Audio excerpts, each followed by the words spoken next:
O cinema também é conhecido como a sétima arte. Passados mais de 125 anos de sua criação, ele ainda se mantém como uma das mais importantes fontes de entretenimento e cada vez mais se aperfeiçoa, se renova, mas também auxilia na preservação da memória.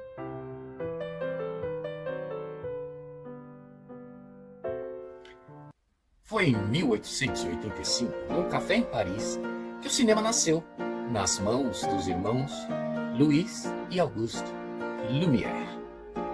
O filme tinha 45 segundos e chamava-se Sortie de l'usine Lumière à Lyon. Funcionários saindo da fábrica Lumière. Filmado por Louis Lumière. Vamos assistir.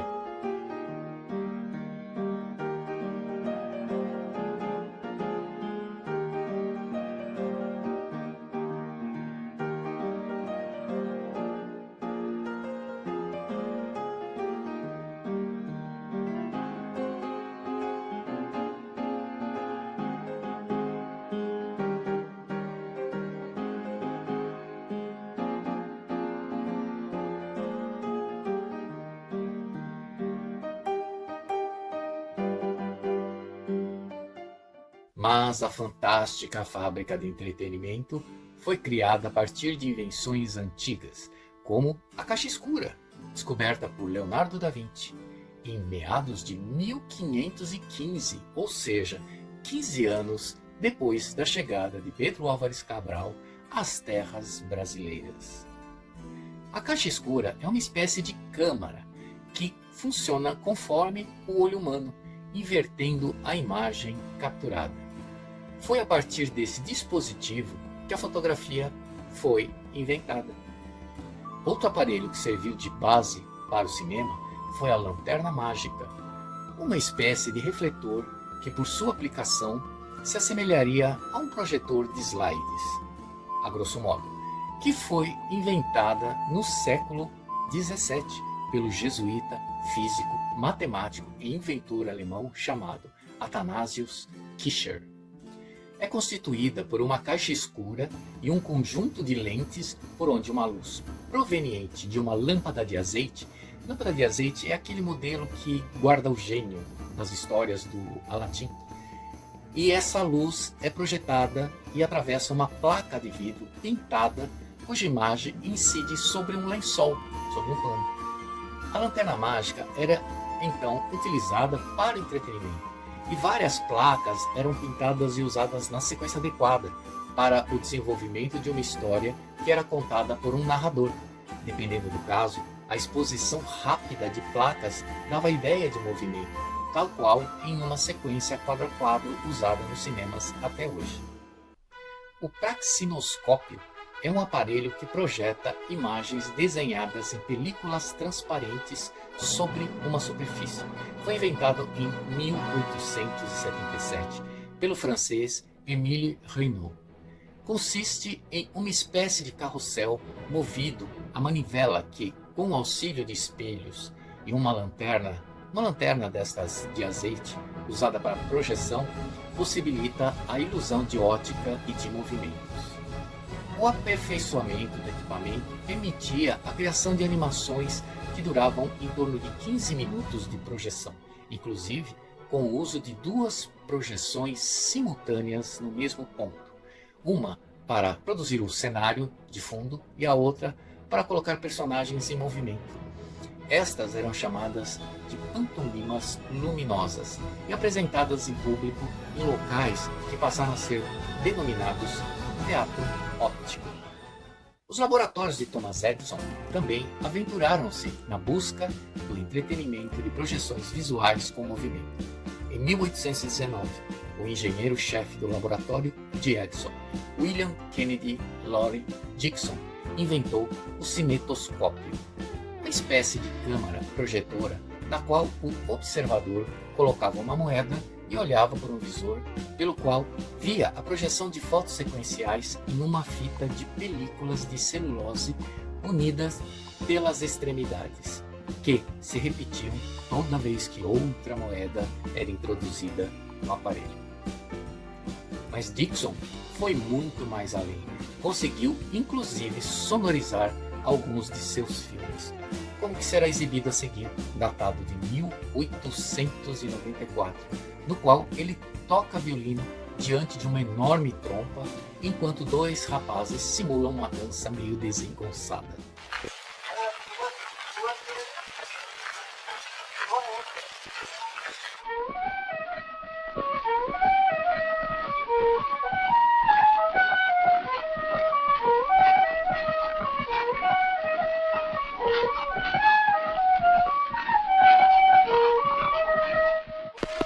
Só então os irmãos Lumière desenvolveram o cinematógrafo, a máquina precursora das filmadoras antigas, com o qual filmaram Sorcier, Delusion e Lumière, a Lyon, o filme que vimos logo no começo deste programa. O sonho de se registrar e projetar imagens em movimento foi se ampliando. A chegada de um trem, gravado com uma câmera fixa, foi exibida pelos irmãos Lumière nos fundos de um café em Paris. O ingresso custava £1. Assim que o trem se aproximava na película, muitas das pessoas presentes se levantavam, temendo serem atingidas pela locomotiva.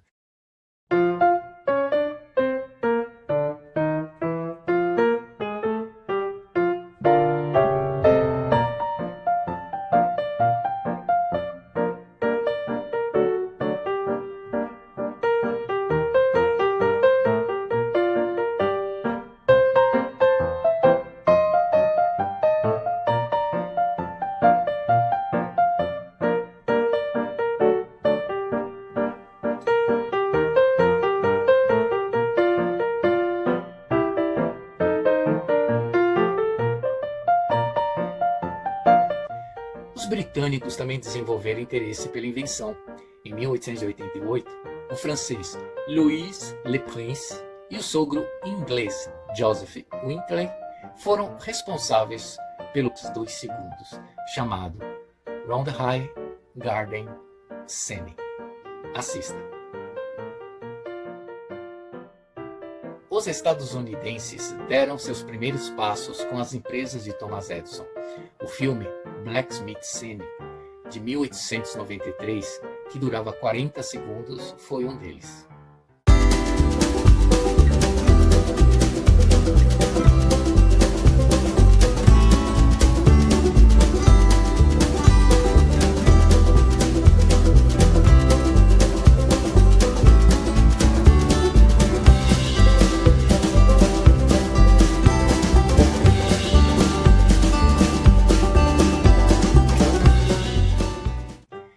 Depois vieram o primeiro filme português, em 1896, o Zé Pereira na Romaria de Santo Tirso.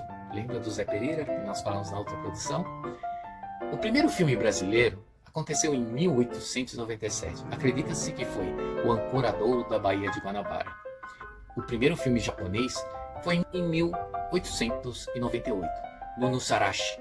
O primeiro filme colorido aconteceu em 1902, produzido por Edward Raymond Turner, que era composto por uma coleção de cenas com crianças brincando com girassóis, soldados marchando e animais. Veja essa foto. O primeiro faroeste foi criado em 1903, chamava Kit Carson. O primeiro filme de terror surgiu em 1908, nomeado como Dr. Jekyll e Mr. Hyde.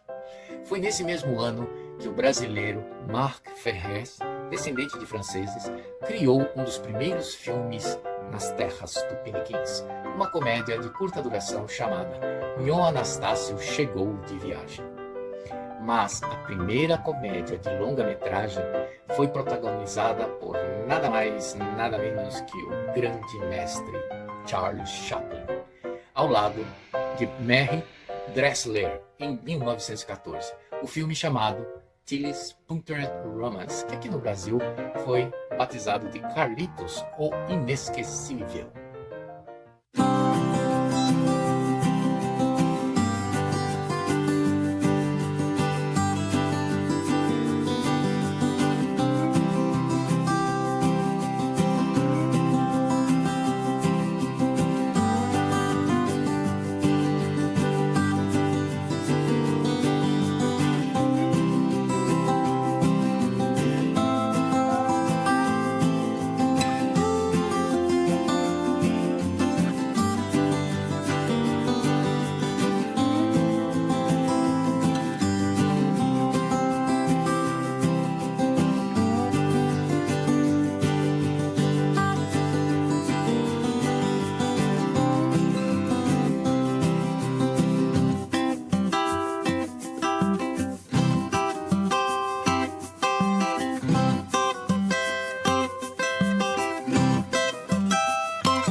filme sonoro surgiu em 1926, a película Dom Juan.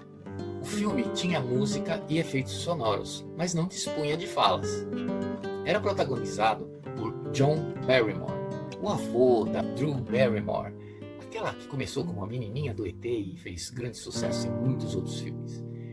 Em 1927, o diretor Abel Ganser lançou Napoleão, um filme com mais de 5 horas de duração e que é considerado uma obra-prima. Só que é um filme mudo. Acreditava-se que a obra estivesse perdida, mas uma cópia foi encontrada, recuperada e relançada em Blu-ray. Assista a um trecho.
O primeiro longa-metragem de animação surgiu em 1937, Branca de Neve e os Sete Anões, de Walt Disney, que ele inovou com altíssima qualidade e altíssimo estilo, o que rendeu-lhe Oscars e pequenos Oscars do tamanho dos anões. Se você procura uma obra que traz a história do cinema de forma resumida e bem leve, sugiro o livro A História do Cinema para Quem Tem Pressa, que traz, em linguagem clara e acessível, um panorama do cinema desde os irmãos Lumière até os filmes atuais, passando por vários gêneros e pelos bastidores da sétima arte. Confira.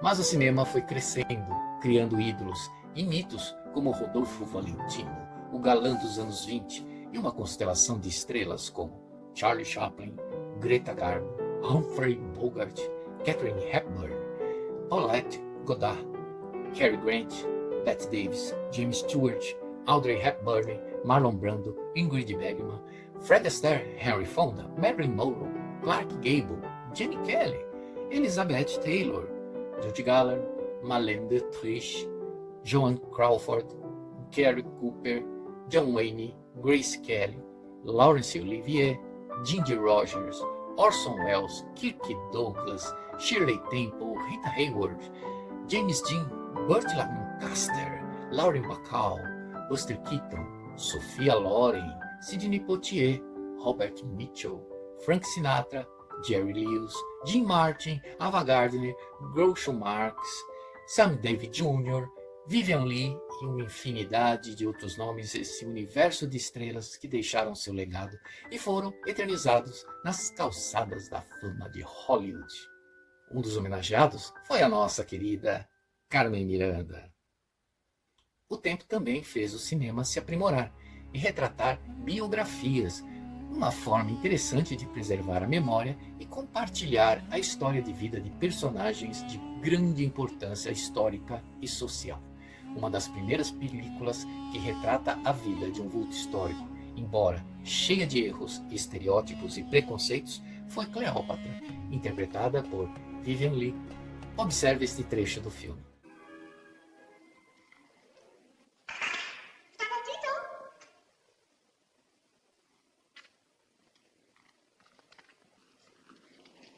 What place is this? This is where I sit when I'm allowed to wear my crown and robes. Tita!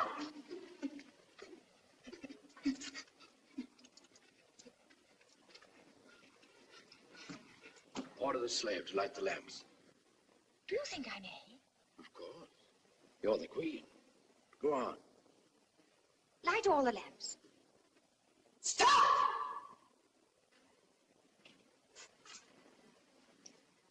Who is this you have with you? How dare you order the lamps to be lighted without my permission? Who is she? Tata Tita. Chief I nurse. speak to the queen. Be silent. Is this how your servants know their place? Send her away. Do as the queen has bidden. You are the queen. Send her away. Tata Tita, dear. You must go away. Just for a little. You're not commanding her to go. You're begging her. You're no queen. You'll be eaten. Farewell. No, no, no! Don't leave me. Roman does not stay with queens who are afraid of their slaves. I am not afraid. Indeed, I am not afraid. We shall see who is afraid here. Cleopatra. On your knees, woman. Am I also a child that you dare trifle with me? Slave? Can you cut off her head?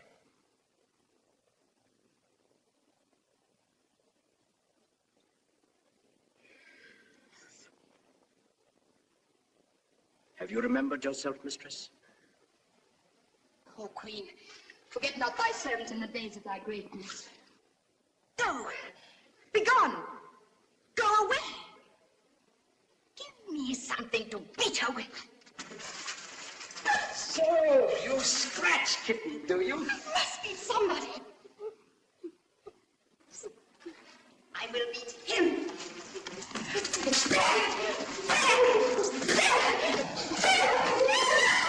I am a queen at last. A real queen.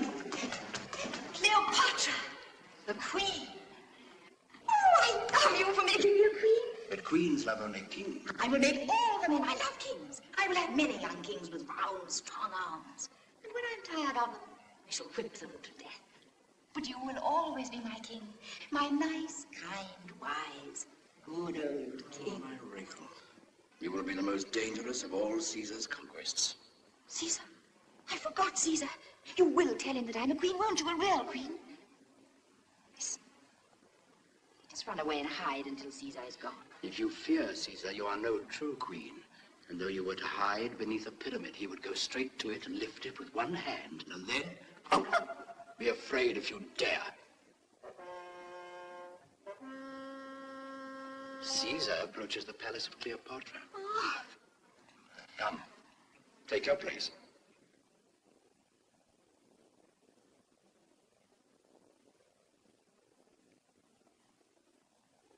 Oh there, Tita Tota. How'd you call this slave? Clap your hands.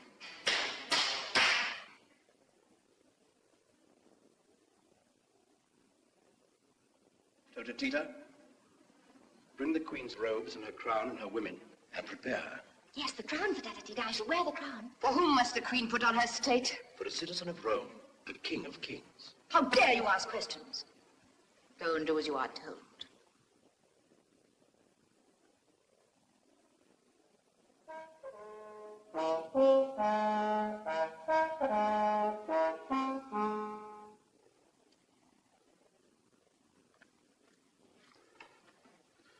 Of all the queen's women, these two alone are left. The rest have fled. Two are enough. For Caesar generally has to dress himself. The queen of Egypt is not a Roman barbarian. Be brave, my nursling. Hold up your head before this stranger. Are you trembling? No, You must tell Caesar that I am the queen. He will not ask me. He will know Cleopatra by her pride, her courage, her majesty, and her beauty.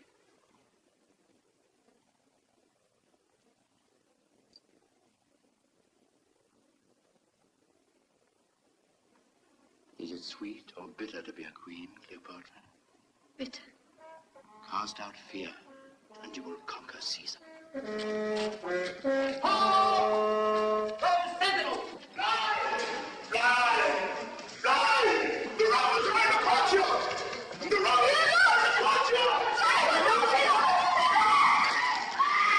queen must face Caesar alone.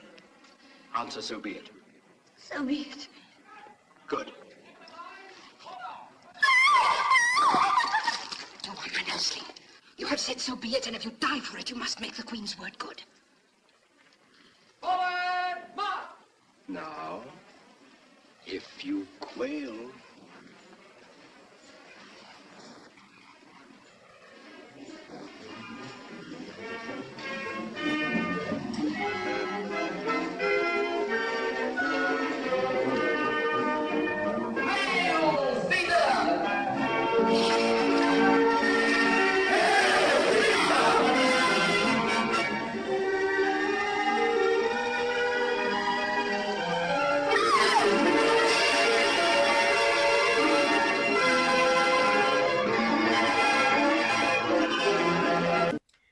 Assim como Napoleão, Abraham Lincoln, Evita Peron, Marighella, Neil Armstrong, William Wallace, Niki Lauda, James Hunt, Stephen Hawking, Chris Gardner, Nelson Mandela, Joana d'Arc e Cleópatra, personalidades do rádio, TV e cinema também tiveram suas histórias contadas, como Freddie Mercury, Elton John, Whitney Houston, Elvis Presley, Marilyn Monroe, Aretha Franklin, Tina Turner e Edith Piaf.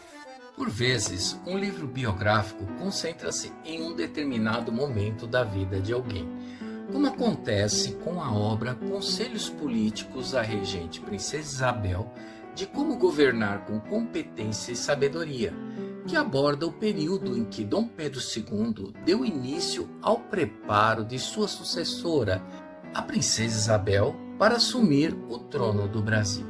Mesmo à distância, em viagens para outros continentes, o imperador cuidou de aconselhar e orientar a regente e futura imperatriz brasileira. Nesta obra, há várias cartas manuscritas enviadas por Dom Pedro II para Isabel, que apresentam assuntos de família, temas polêmicos como a escravidão e outros assuntos esquecidos e distorcidos pelo tempo ou por trabalhos pautados na ludicidade.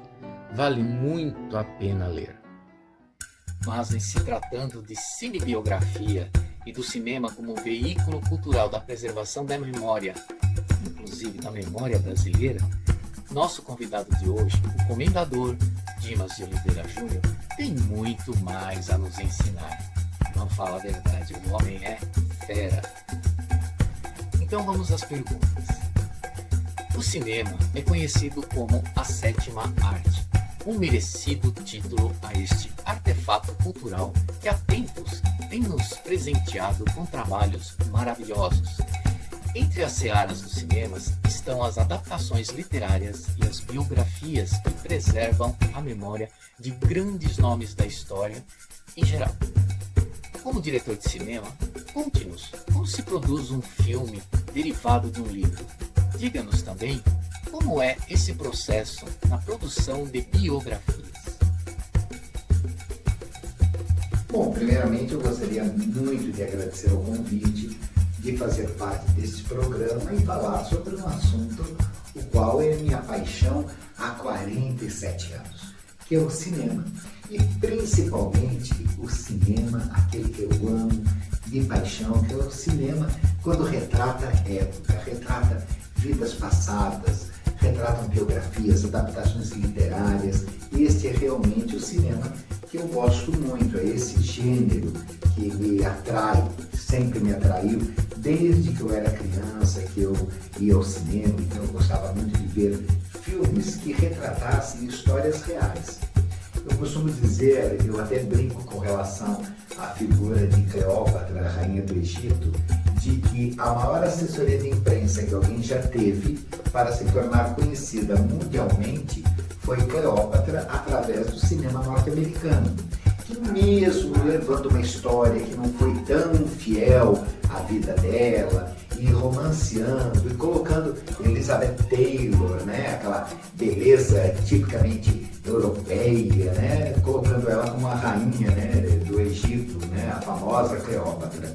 Então eu vejo a importância que o cinema tem nesse resgate, de fazer com que essas pessoas, né, que tiveram um passado lá atrás, elas possam reviver, que elas possam, através do cinema, ter suas vidas, suas experiências, seus erros e seus acertos sendo contados. E isso sendo passado de geração a geração. Então eu vejo que isso é muito importante. Eu vejo uma dificuldade muito grande de adaptação de um livro para o cinema. Isso é uma coisa muito complicada. Você precisa ter um excepcional adaptador e um excepcional roteirista para que possa realmente seguir uma linha com aquela obra literária e ser fiel. Quando nós lembramos de O Vento Levou, o famoso Gone with the Wind, de Margaret Mitchell, nós vamos lembrar que um livro de mais de 700 páginas e que foi adaptado para o cinema. Mas, se você fosse levar fielmente o conteúdo desse livro, o que aconteceria? Nós teríamos um filme de 9 horas de duração. Então, muitas vezes, aquela pessoa que vai fazer a adaptação, ela tem que ter, né, o cuidado para filtrar toda aquela história que é contada no livro e aí sim transformar em roteiro. É uma tarefa difícil, realmente, não é todo mundo que consegue fazer isso sem perder principalmente a essência desse livro. Eu vejo que o mesmo acontece nas obras literárias que trazem biografias de personalidades. Eu acho muito leviano uma pessoa se guiar por uma única biografia. Até porque cada pessoa, cada biógrafo, ele tem ideias, ele tem versões diferentes para a vida daquela pessoa. Quando nós vamos falar de Maria Antonieta, Rainha da França, que teve aí uma quantidade muito grande de filmes que a retratam, teve com Norma Shearer, teve com Michelle Morgan, né? Então nós temos o quê? Que analisar que cada autor, ao escrever a sua obra literária, ele teve uma visão daquele personagem. Uns se estendem, né? Como no caso de Maria Antonieta, com relação ao caso do famoso colar, alguns se estendem, outros são muito en passant sobre tudo isso, colocando ela como culpada, outros como inocente, outros que ela foi ludibriada, outro que ela foi enganada, e tudo acaba culminando com a Revolução Francesa e a rainha e o rei de França sendo guilhotinados. Então, como você fazer isso? Eu vejo que uma biografia, para ser levada ao cinema, ela tem que ser muito bem consultada. Ela pode servir como guia, o livro X, né? Que fala de determinada personalidade, que conta uma biografia, mas que também tem que ser consultado jornais de época, os famosos periódicos, né? Para que eles possam dar um norte ao adaptador e também dar uma pesquisada naquele determinado assunto, né? Em outras obras, para ver e até complementar. Não acho errado isso. Quando você vê também Rebeca, de Daphne du Maurier, que é levada às telas pelo grande mestre Alfred Hitchcock, com Laurence Olivier e John Fontaine, você vê que é uma obra que ela procura ser mais fidedigna à obra literária. Já a recente adaptação da obra literária para o cinema, que está aí passando, já ela tem uma visão mais particular também do adaptador, que ele acaba complementando a obra literária. Então eu vejo que é um caminho muito delicado, é um caminho no qual deve-se ter tempo para se produzir, para se adaptar e principalmente para pesquisar.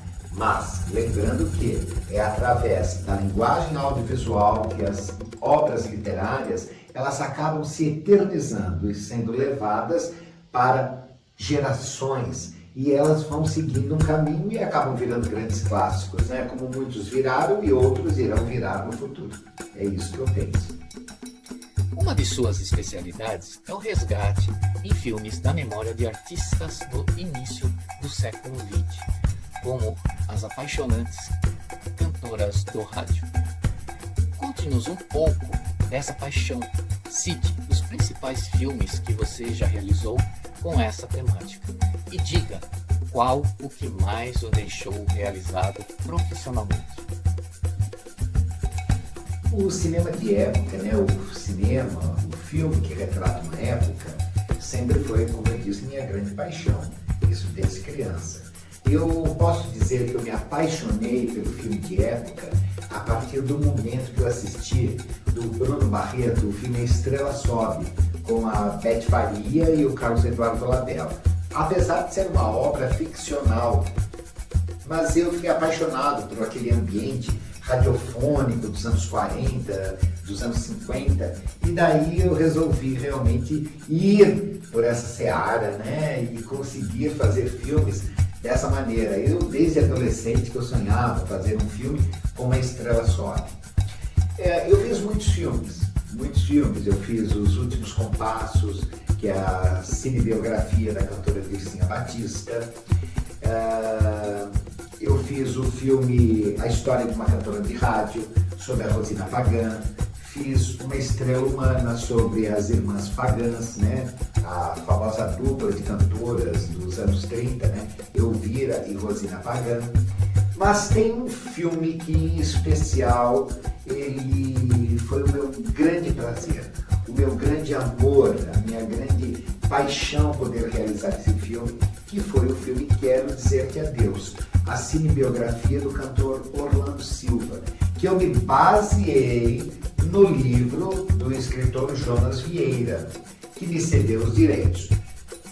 Apesar que o livro retrata fielmente a vida, a carreira do cantor Orlando Silva, mas mais o lado da vida profissional. E eu quis mostrar o verdadeiro Orlando Silva. Quem era Orlando Silva atrás daquele fenômeno, daquele mito que era o cantor das multidões, o grande cantor da Rádio Nacional do Rio de Janeiro. Então eu quis mostrar o outro lado, o Orlando Silva, que apesar da fama, da glória, sendo apontado como o maior cantor brasileiro daquele período, sendo elogiado até pelo rei da voz Francisco Alves, eu quis apresentar um homem dentro da sua fragilidade, ou seja, um homem que acaba se tornando dependente das drogas para uma série de compensações, uma origem humilde, né, o problema da amputação de um dos pés, de um pedaço de um pé, né, com um acidente de bonde. Então eu quis mostrar esse homem. Um homem também que tinha aquele problema de ser um grande sexomaníaco, né? E é muito delicado você falar de um cantor dos anos 30 e 40, você mostrar este homem como um viciado, você mostrar esse homem como um sexomaníaco, né? Porque as pessoas tendem a falar, no meu tempo não tinha isso. Mentira, tinha, só que era muito mais velado. Então foi a maneira que eu escolhi para contar a vida do Orlando Silva. O filme estreou na Cinemateca em 2015, 2017. Estreou na Cinemateca de São Paulo, estreou no MAN do Rio de Janeiro. E para minha surpresa, todo aquele receio que eu tinha de mostrar a verdadeira face do homem Orlando, né, e não propriamente do cantor das multidões, o Orlando Silva, eu tive um prazer imenso, uma alegria, uma emoção muito grande de ver uma plateia se levantando e aplaudindo o resultado daquele filme, aplaudindo em pé. Então aquilo para mim foi a grande compensação. Então é lógico que eu tenho Quero Dizer-te Adeus como o principal filme da minha carreira dentro do meu coração. Devo muito isso, mas muito ao ator William Mello.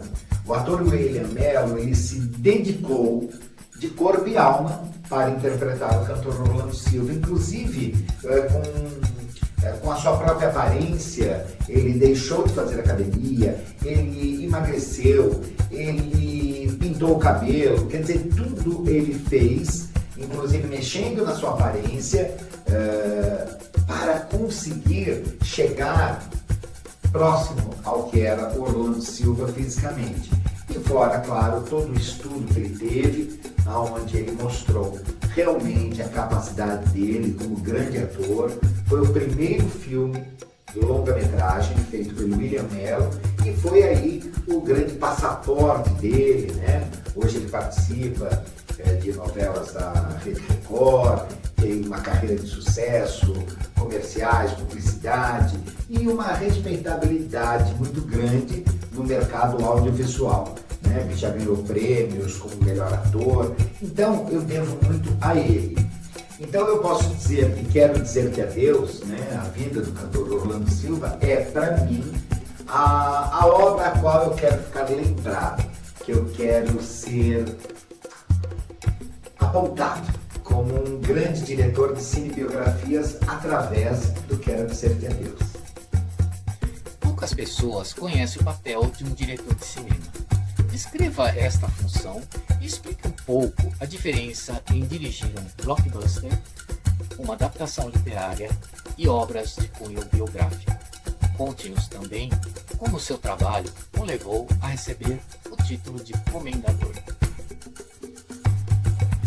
Bom, ser diretor de cinema, ser Deus, porque você determina tudo aquilo que vai acontecer.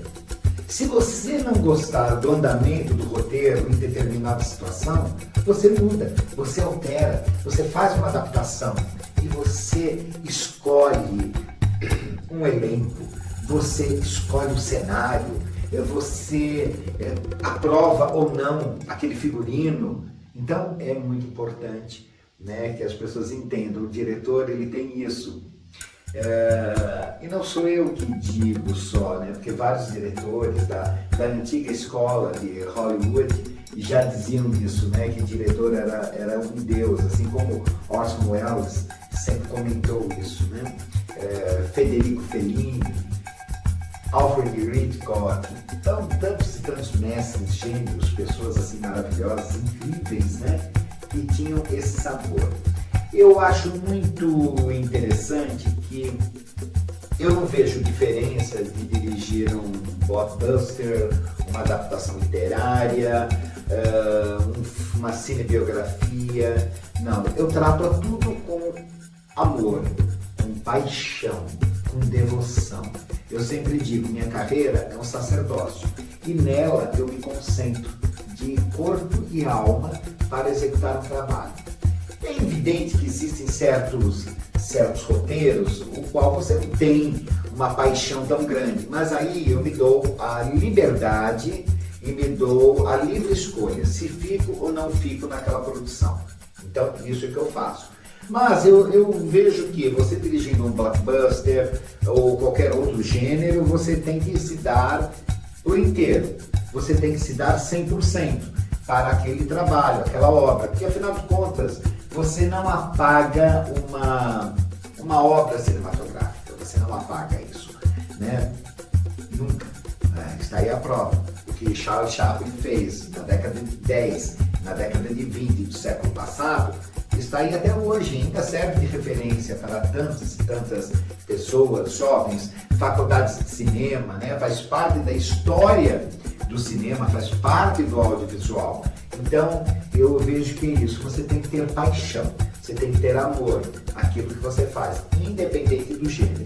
É claro que eu sempre parti muito mais para o lado das adaptações literárias e das cinebiografias. E devido a essa preservação da memória, da cultura, da história do meu país, do Brasil, que eu acabei recebendo uma homenagem, a qual me deixou muito envaidecido, que foi uma homenagem do Ministério da Educação e Cultura, na época, que eu recebi o título de comendador devido ao meu trabalho em prol da memória nacional. Muitas pessoas falam assim, poxa, comendador, não, eu nunca me apresentei como comendador, eu nunca pedi nenhuma reverência com relação a isso. A minha emoção é pelo fato do meu trabalho ter sido reconhecido. O título é uma consequência. Eu agora vou ser homenageado em 2024, em outubro, pela Casa Brasil Alemanha, no Rio de Janeiro, também pelo conjunto de obras que que retratam a história brasileira, a memória nacional, através do audiovisual. Então, eu confesso que, ao ouvir a mensagem, quando eu fui convidado, ao ler o e-mail e receber essa homenagem em 2024, que eu espero estar vivo até lá, eu me senti feliz. Eu poderia dizer até que se tivesse, após a ligação, após esse comunicado, se eu tivesse partido, eu teria partido feliz. Porque o que eu sempre quis foi isso. Trazer para os jovens quem foi quem. Até que ponto ele depende daquele ensinamento. Então é isso que para mim sempre foi algo que, acima de títulos, e sim a mensagem que eu estou deixando para todos, é o mais importante. Então o título de comendador, chapa especial de veículo, tudo isso é bonito, faz parte do meu currículo. Também tudo isso me levou a ser, durante 2 anos, secretário de Cultura do município de Taubaté, presidente do Conselho Municipal de Cultura, mas devido a isso, devido a sempre eu defender com garras, com unhas e dentes, a história do meu país. E vou prosseguir. Vem muita novidade por aí, vocês vão ver muita coisa nova aparecendo e mais cinebiografias. E isso eu acho que eu não me desligo mais, nunca mais. A vida de vários artistas e personalidades já foi retratada em livros, peças teatrais, cinema e outras obras de arte. Como exemplo, temos Muhammad Ali, Luiz Gama, Margaret Thatcher, Luiz Gonzaga, Che Guevara, Marie Curie, Maria Antonieta, Dom Pedro, I e II, entre outros. Algumas dessas produções foram criticadas por serem rotuladas como meramente comerciais e não biográficas, outras cobertas de louro por sua fidelidade e capricho em seu contexto. Como diretor, qual é a sua impressão a respeito dos diferentes graus de profundidade na composição de uma biografia cinematográfica? A gente tem que analisar, né, o quanto é atrativo para o povo, né, quando a gente fala de cinebiografias. Nós temos aí uma série, Eva Peron, Edith Piaf, Cleópatra, tanta gente que já foi, Abraham Lincoln, que já foi retratada, mas eu tenho uma observação. Muitas dessas produções, elas sofrem críticas, né? Mas eu acho que recebem críticas justamente por você não humanizar esses personagens, né? Você tem que humanizar, você tem que mostrá-los sem máscaras. Eu me apaixonei pela cinebiografia da Edith Piaf. Eu vejo como uma verdadeira escola. Para mim, como diretor, é uma biografia, uma cinebiografia impecável. A Marion Cotillard, uma atriz espetacular, ela deu vida a Piaf. O que aquela atriz fez, 4, 5 horas só na maquiagem para ser transformada em Piaf, passaram pelo processo de envelhecimento, tudo, e falar na carga dramática, a dublagem perfeita que ela colocou em Piaf, faz para mim esse filme uma escola, uma referência. Mas eu vejo que a adaptação da vida da Piaf para esse filme, ela tem sim a humanização da Piaf. Todo mundo sabe quem foi Piaf. Todo mundo sabe a importância dela dentro da música francesa, da música mundial. Mas a mulher, o que aquela mulher sofreu, o que aquela mulher passou para alcançar aquilo, o que aquela mulher foi infeliz no amor. Então, tudo isso, uma vida devastada de emoções, eu acho que é o que realmente faz da adaptação a possibilidade daquele filme virar um sucesso, virar um clássico. Então eu penso muito nisso. Eu respeito muito o trabalho dos meus colegas e eu vejo que a composição de uma biografia cinematográfica, ela está dentro disso, da humanização do personagem. Né? Lindo, Cleópatra foi rainha do Egito, mas ela era uma mulher. O que tinha atrás daquela mulher? Quais eram os anseios daquela mulher? Vai dizer que ela só pensava em conquistar, conquistas, sentar no trono o dia inteiro? Não, ela era uma mulher, ela queria ser amada. Poder é uma coisa, humanidade é outra. Né? Então é isso que eu acredito que tem que se tomar sempre um grande cuidado nas produções que abordam pessoas, né? Como Eva Peron. Né? Vamos entender aquela garota rejeitada, né? Que não sabia nem quem era o pai, foi descobrir mais tarde o que essa mulher passou, ser chamada de prostituta, tentar a carreira artística, né? O que essa mulher passou. Então, isso que essa moça, essa adolescente, essa criança passou, tem que ser refletida na personalidade dela quando ela se torna a mulher mais poderosa do país, quando ela se torna a primeira dama da Argentina. Então, como dar humanidade a isso? É você pegar as próprias referências da pessoa para fazer com que aquele filme ele tenha humanidade, que o filme tenha um atrativo. Porque nós, quando assistimos um filme, nós gostamos de relacionar as nossas vidas com aquela vida que você está assistindo. Então, isso é muito importante. Essa humanização, eu digo sempre, a humanização, se você se perder no caminho, você tem um fracasso e não um sucesso. Então é você pegar aquilo. Sou muito a favor também do recorte. Quando você vê um determinado momento da vida de uma pessoa, e aí você faz um filme em cima daquele momento. Eu acho isso fascinante. Tem pessoas que gostam de filmes em ordem cronológica, né? Outros que fazem na linha flashback. Eu gosto muito do recorte.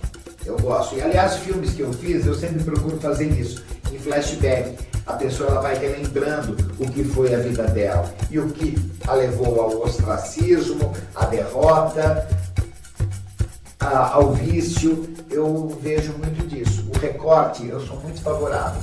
Você pegar determinada situação da vida daquela pessoa e transformar no longa-metragem.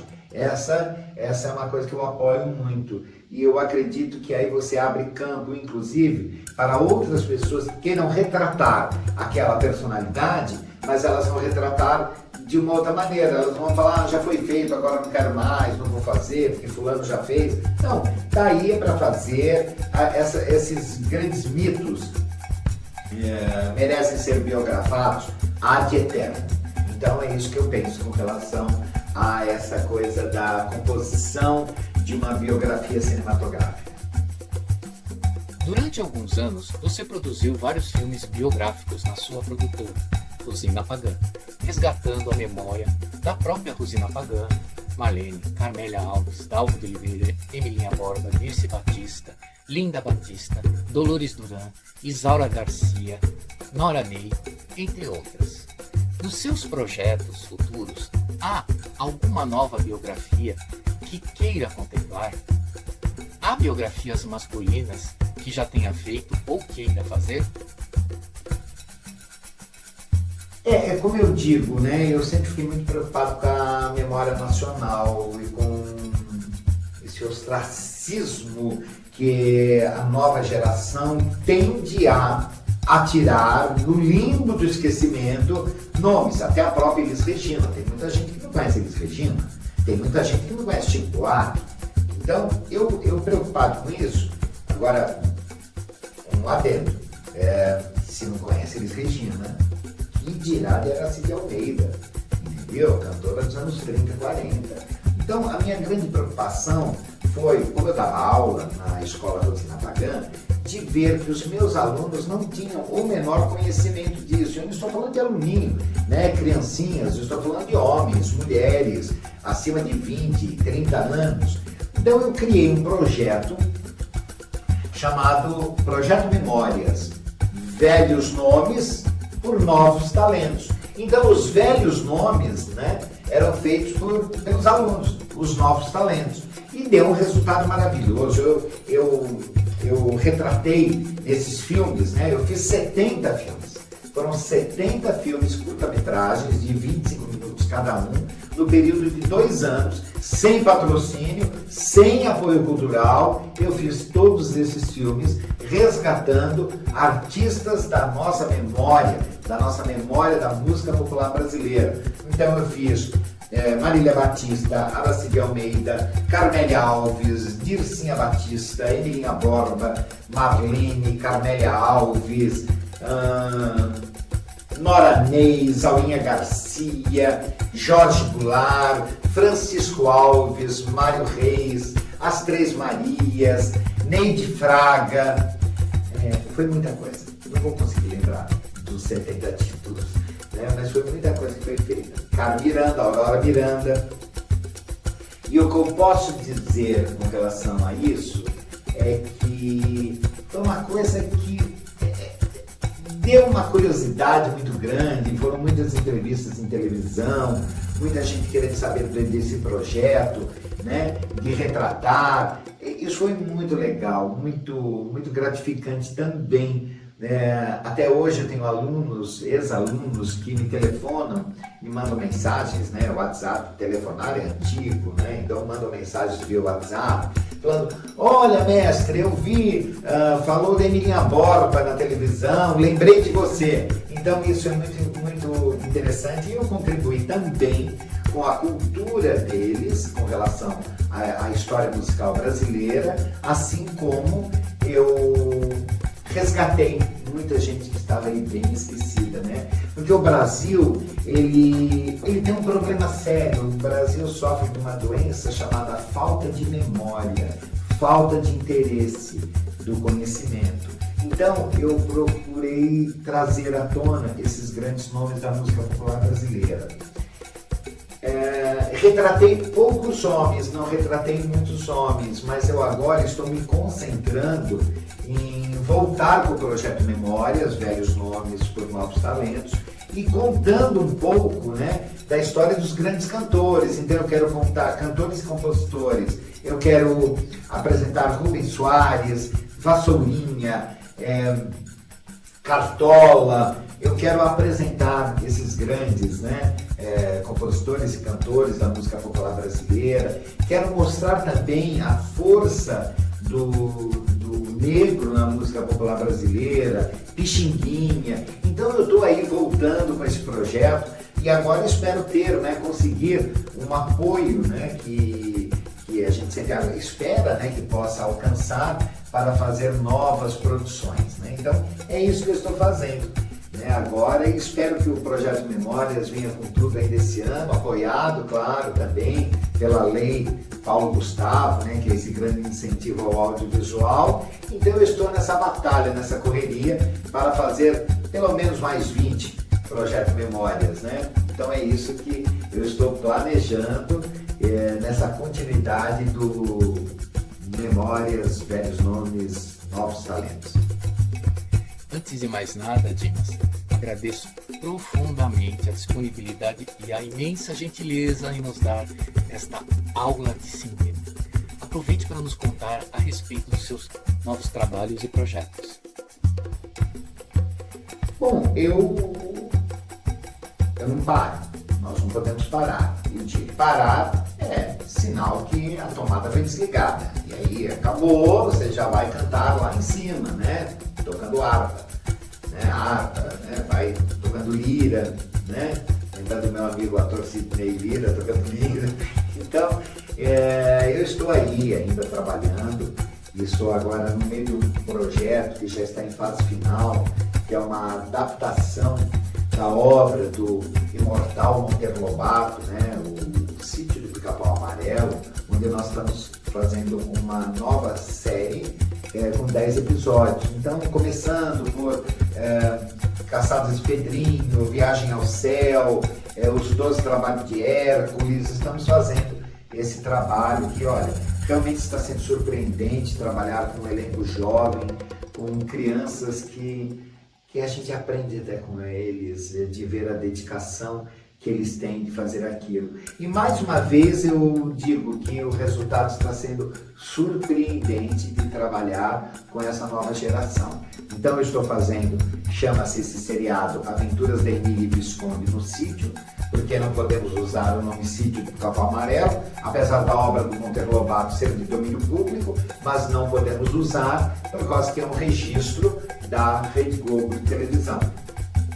Então nós estamos fazendo esse seriado já em fase final, estamos aí torcendo para um licenciamento em TV aberta, porque realmente está muito bonito, está muito bem feito, então nós estamos assim com uma grande esperança desse produto estar aí sendo exibido, né? São 10 episódios de 30 minutos cada episódio, e aí quem sabe vai acabar aí na TV aberta, porque vale a pena, houve uma releitura no tratamento com relação à tia Anastácia, houve um corte em política, né? Nós estamos mostrando algo para o público infanto-juvenil, uma coisa gostosa, com sabedoria, com diversão, é isso, saindo dessas picuinhas todas, né, que a obra do Lobato sempre causou. Então vamos adaptar. Então eu conversei com a bisneta do Monteiro Lobato, a Cléo Monteiro Lobato, e aí nós fizemos essa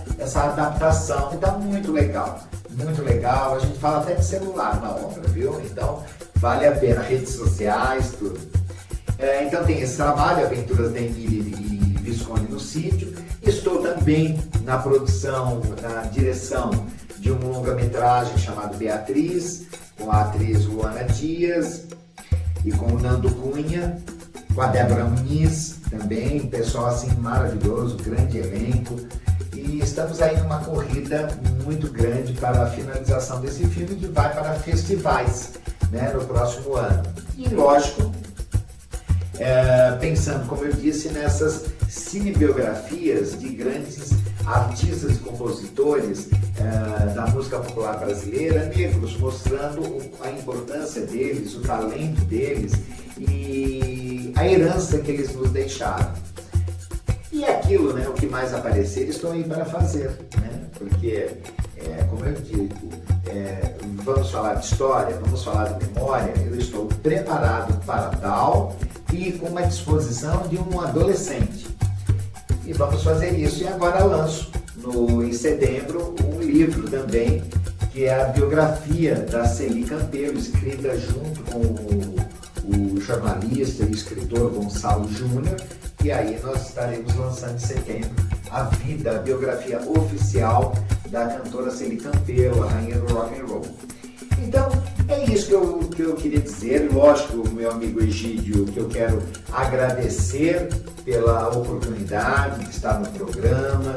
É uma alegria muito grande ser lembrado, ser convocado. Eu aqui estou. E me chame sempre que quiser, estou à disposição para falar. Quero deixar aqui um grande abraço aos parceiros do seriado Aventuras da Emília Visconde, que é o Rafael Brando, que faz a produção executiva, ao Marcelo Contabiano, que é diretor de fotografia, ao Douglas Jefferson, ao Claude Antoni, o mestre dos efeitos especiais, né, em audiovisual aqui do Vale do Paraíba, a Daiane, que está na produção também, nos ajudando, dando todo um suporte, maquiagem, tal, tudo aquilo que necessita um filme, né?